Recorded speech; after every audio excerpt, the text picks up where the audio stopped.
too much GH nie Ghana for ahwefo etiefo onipa bi a won subscribe e too much GH no subscribe wo na ehintasem ensema ebuafa oman Ghana so ena ye de bremu one God nie the only one God in GH eho ena de bia mehwe abrochefo ene Ghana for mo wiasa fa na me recommend emamo too much GH.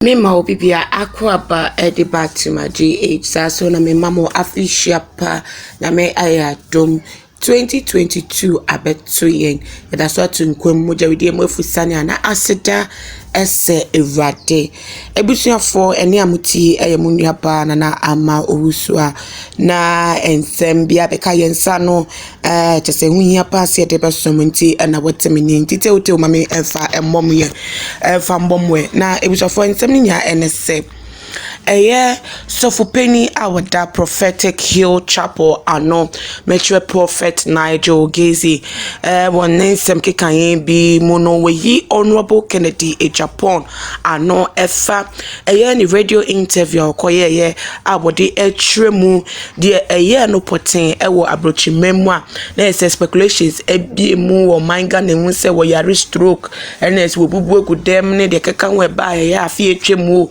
a tese nunti no ye video se wonam US New Jersey bonten so ye videos se che so wapomudemu annia no otade be pio manga ne mu wo ba o man mu crampo no during the court proceedings to say some court da woni announce remi yaw announce ntem won so semba bonten se okoye okojina witness standing mu na kwa se de na ho fama no ya re na saka no bi ba na isa man for ka say ono abo apomude enye hu be yase mampeni be kwan bia so na wa hwe na napomude wonsem ya pe aka na nwanti na ono abo ko granting interview de etudwa so aso anokware mu na wo yare okọ US man mu no wo de yare eneko ye obo fom wo dware emu matese no nam so manoko check up ewo Ghana ha hospital back we Legon ma ye diagnosing say wenya tumor bi ewo ni na adwemu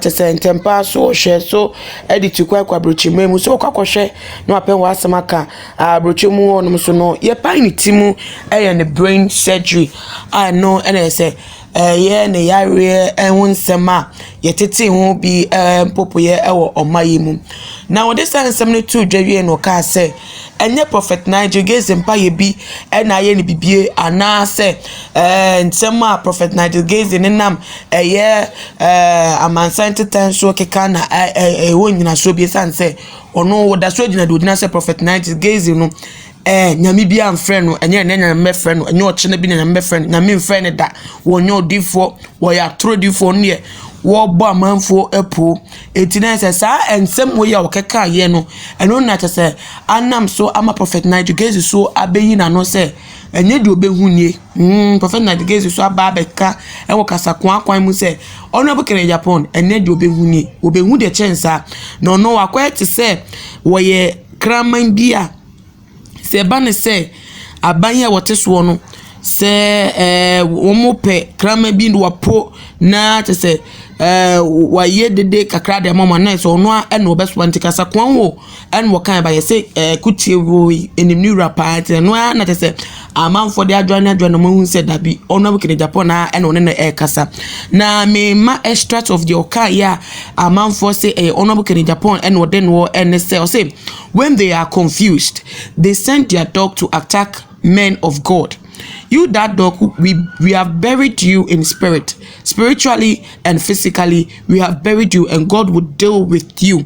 Every time for you tie no send wakan ye. I will not show it that my brother na to say 31st night as from no air costume. And in summer who do be a can na ye ba dear bitch you know so munya ba ma dear can amamo ati emu ensem. Mr. Former President. Mr. Former President. The Lord should don't depart from his ways. And everybody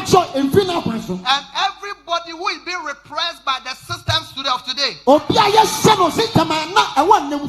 assured that Nebuchadnezzar will go. Be assured, I am talking as a prophet of God, that the hands of Pharaoh shall shall be broken by fire. Are you here with me? When they are confused and when they are not doing and they've missed their way, then they will send their dog to come and attack men of God, to come and attack the church. You, that dog, we have buried you in the spirit. Spiritually and physically, we are buried you. And God will deal with you. But whoever touches a prophet has touched the eye of God. And you will go down. You have not seen anything. You go down. Praise him, the Lord. Hallelujah. Anybody that touches and come after the church this year, the Lord said, I should tell you that heaven will come after you. So may the Lord bless you. Amen. May the Lord keep you. Amen. May the Lord cause his face to shine on you. Amen.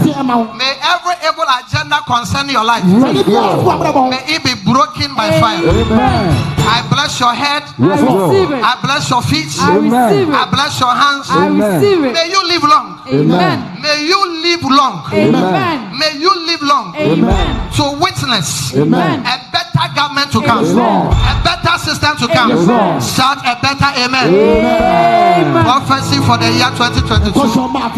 I am done. Amen. May the Lord bless you. Amen. I love you so much. Love you. To the media houses, clap your hands and give it to Jesus.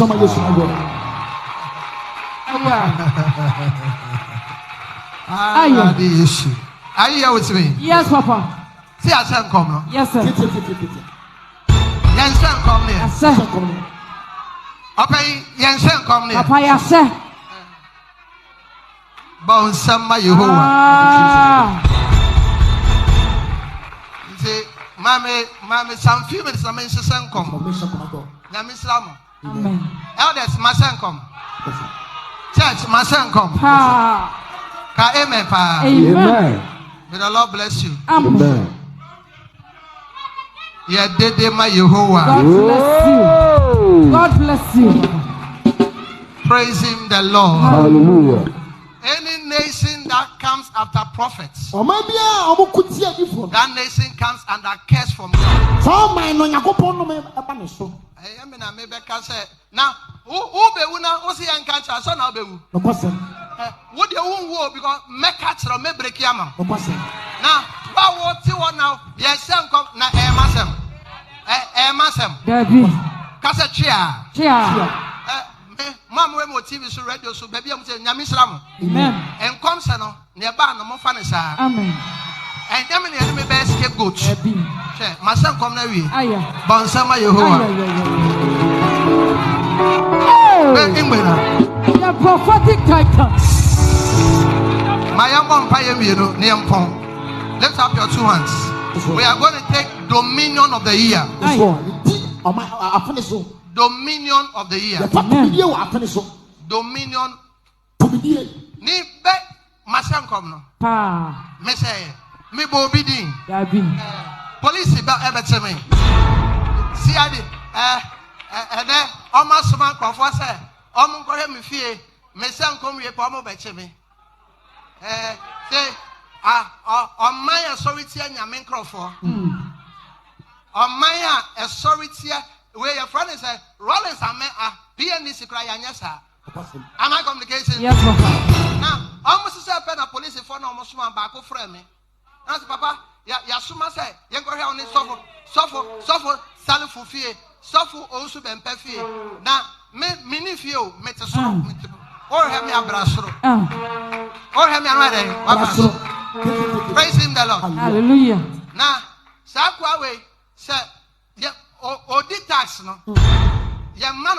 Tax no na odidi wi ana me da urade ase tie me wo girls a me pe aye was me listen o tie na me ka no enya ne ehuni ye nie okay yes me ya ya dede ma Jesus yeah tie me wo tie me ebusuafo Prophet Nigel Gaisie de ultimu say we sing it pass one honorable Kennedy Agyapong be first so pa mo tokwa no enye nne ene bewie omu ne omu boarding omu ne edin we kana we aka na de be bia say honorable so wa be yi nsem ya no de ne zebisafo da wono ankasa ne nsem ba ne nyemu no amanfo hu ni say Prophet Nigel Gaisie ne nsem keka yemu no ene djuma ye se sofo emfa kra say no wo keka ne nsem honorable cry ye obone krampo ne sesen krampa hu hia say obanya ne dimbo na biem so aka nsem bi say you have buried unni to misa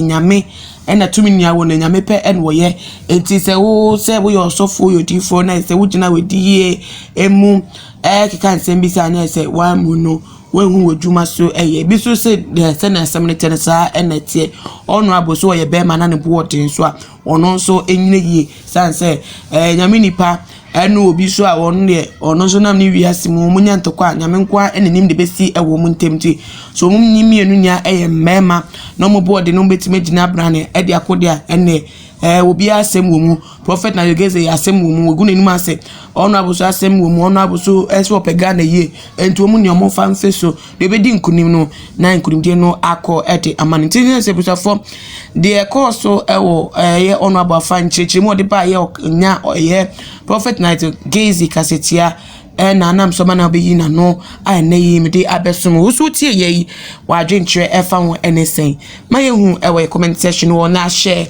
video on all their social media platforms. Bomodin follow Tuma GH or Instagram, Twitter so at Tuma GH _ Facebook so too much GH. Most for name then semi bremo mediana na ama obuswa. Bomodin subscribe makram. Yo. Too much GH nie. Ghana for ahwefo etiefo.